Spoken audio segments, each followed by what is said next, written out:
Every battle begins in the mind. The eminent Sun Tzu stressed that in his classic work, The Art of War. Sometimes, a life-or-death struggle pits man against himself, against his so-called demons, or the passions and emotions that can overpower and possess, bring a man to the brink of no return. Lawmaker Senator Grace Poe knew firsthand what it takes to tough out and prevail in a battle that rages within. She knew the depths of grief, from which sometimes there is no return. So why is it so far-fetched to imagine that there is also some chemical problem if you experience extreme loneliness or desperation?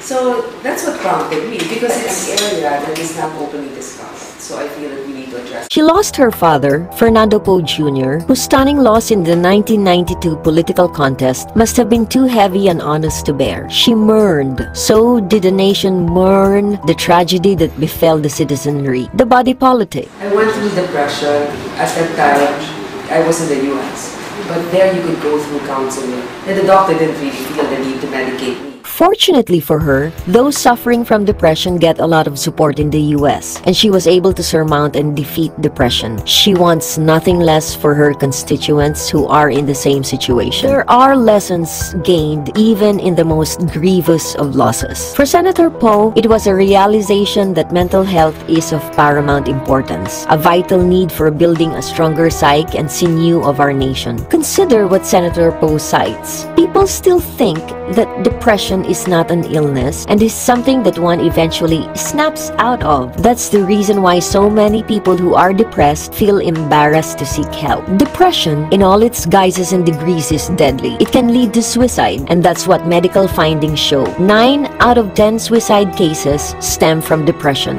The suicide rate among Filipinos has gone up in the last 21 years. Majority of cases involve young people aged 24 years old and below. Based on records from the National Statistics Office, the suicide rate from 1984 to 2005 went up to 7 of every 200,000 men. Among women, the numbers jumped from 0 to 2 for every 200,000. Senator Poe has called on her colleagues for help to craft a law that seeks to stem that tide of Filipinos who opt out of life. That's another tough battle ahead.